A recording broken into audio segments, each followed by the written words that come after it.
Hoy es 11 de abril de 2025. Hace 23 años ocurrió en Venezuela un golpe de estado mediático donde el presidente de la República, Hugo Chávez, fue secuestrado y retenido por 47 horas aproximadamente. Hoy he estado en reflexión, recordando en dónde estaba yo hace 23 años. Hace 23 años acababa de cumplir la mayoría de edad. Ejercía mi militancia juvenil desde el Teatro de Calle Revolucionario en Villa de Cura, Estado de Aragua. Y trabajaba en una empresa de soporte técnico de computadoras. Desde hacía ya 5 años estaba ahí. Y bueno, en las tardes y en las noches ejercía mi militancia revolucionaria, y los fines de semana con el grupo de teatro de calle hacíamos nuestros despliegues y nuestras movilizaciones llevándole cultura al pueblo. Los días previos al 11 de abril fueron muy agitados, fueron días de mucha movilización. Recuerdo la oposición convocaba a cada rato a cacerolazos. Convocaban a cacerolazos en contra del presidente a las 7 de la noche, y nosotros, como estrategia desde el partido, se nos direccionaba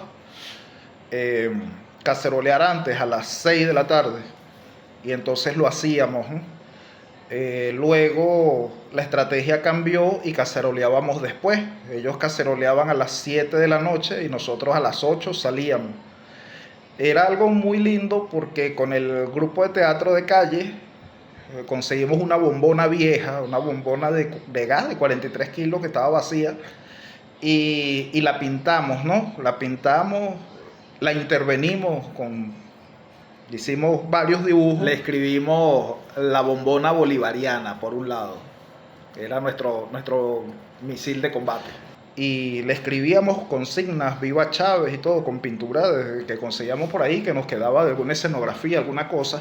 Esa bombona la amarramos en una carrucha que teníamos de transportar las cosas, la utilería del teatro, y la golpeábamos con un tubo. Esa era nuestra cacerola, ¿no? Desde la calle Doctor Manso en Villa de Cura bajábamos hasta la Plaza Miranda, que es donde están, digamos, la sede de los poderes allá en Villa de Cura, ¿no? Frente a la alcaldía, la iglesia, es el centro de la ciudad. 5, 4 personas, a veces más, a veces menos, dándole golpes a la bombona, ¿no? Caceroleando y agitando a los vecinos, a la gente, a que saliera, y terminábamos llegando a la Plaza Bolívar muchas más personas. Allá completábamos el cacerolazo y regresábamos. Eran los días previos al 11 de abril. El 11 de abril, con exactitud recuerdo, en la tarde, estábamos celebrando un almuerzo de la empresa donde yo trabajaba, la empresa de soporte técnico. Habíamos firmado ese día una ampliación de nuestros servicios, incorporando otras cosas para, bueno, atender mejor a nuestros clientes. Teníamos un almuerzo de negocios, ¿ves? Un agasajo, en realidad, dándole la bienvenida a los nuevos socios que se estaban incorporando en ese momento. Y sí veíamos con preocupación desde la mesa del restaurante donde estábamos, porque en esos días, o sea, todo lo que sucedió antes del 11 de abril fue una campaña mediática muy fuerte. Y recuerdo que Globovisión tenía aquella música como de suspenso, que te estresaba, que era una cosa toda incómoda, y ellos se encadenaban todo el día a puras cosas en contra del gobierno, puros mensajes, inserciones, mensajes subliminales, y mucha gente con aquella carga de negatividad, aquellos líderes de oposición que continuamente decían cosas malas del país y sobre todo del gobierno, ¿no? Era aquella prédica de la incertidumbre, de la desesperanza y de la inestabilidad, en los que los medios tuvieron mucho que ver.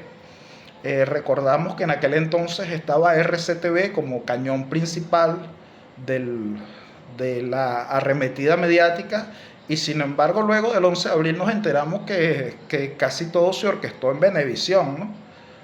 Pasaron ahí algunos testimonios por ahí. Recuerdo aquel programa, el tristemente célebre Napoleón Bravo diciendo buenos días, tenemos nuevo presidente, el 12 de abril. Bueno, todo eso fue preparado, ¿no?, mediáticamente los días previos.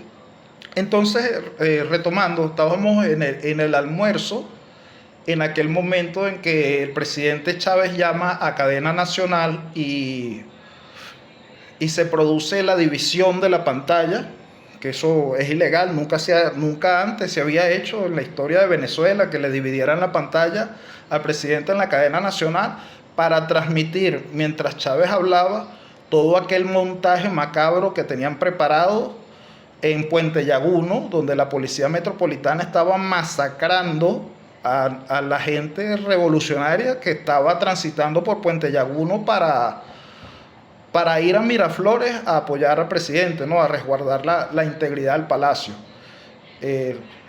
Hubo aquel montaje que mostraron aquellos pistoleros diciendo que estaban masacrando la marcha de la oposición, cosa que no sucedió. En realidad eso se demostró después con aquellos informes de planimetría y todo que fueron a horas muy distintas, ¿no?, ambas cosas. Lo que estaba ocurriendo era que la policía metropolitana de aquel entonces, dirigida por el alcalde Peña, estaba disparando en contra de los chavistas que estaban transitando por Puente Llaguno, ¿no?, con algunos francotiradores y algunas unidades blindadas que tenían en la avenida Baral, preparando el escenario para la llegada de la marcha de la oposición que venía desde PDVSA Chuao y que no estaba permisada para ir a Miraflores, pero todo era parte del plan orquestado para que hubiera muertos y echarle la culpa a Chávez. Entonces estábamos en aquel almuerzo viendo la pantalla dividida, bueno, con mucha preocupación porque uno que en aquel entonces trabajaba en la empresa privada, uno sabía que el clima de inestabilidad política no es beneficioso para ninguna economía, ¿no? Entonces estábamos viendo con preocupación que acabamos de dar un paso importante en la ampliación de aquella oficina de servicios y al día siguiente, bueno, en efecto, todo se podía ir al garete por el clima de inestabilidad política, y eso arrastra a la economía y arrastra un poco de cosas.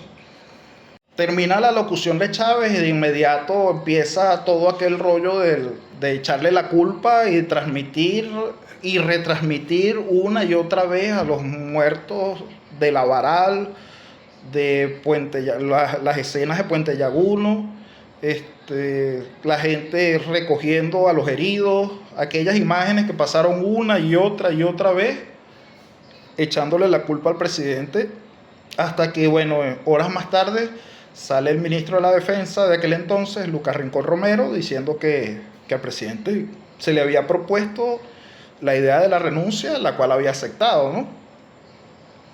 Todas esas cosas ocurrieron el 11 de abril, hasta el preciso momento que Chávez decide entregarse para evitar un derramamiento de sangre y se lo llevan de Palacio.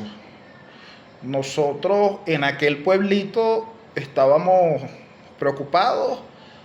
Nos fuimos, recuerdo que al llegar del restaurante a la oficina tuvimos una pequeña reunión y bueno, acordamos estar comunicados todos, nos llevamos incluso, había un compañero que no tenía televisor, recuerdo, en su casa, le prestamos el televisor de la oficina, se lo llevamos para que estuviera al tanto de las cosas que estaban ocurriendo.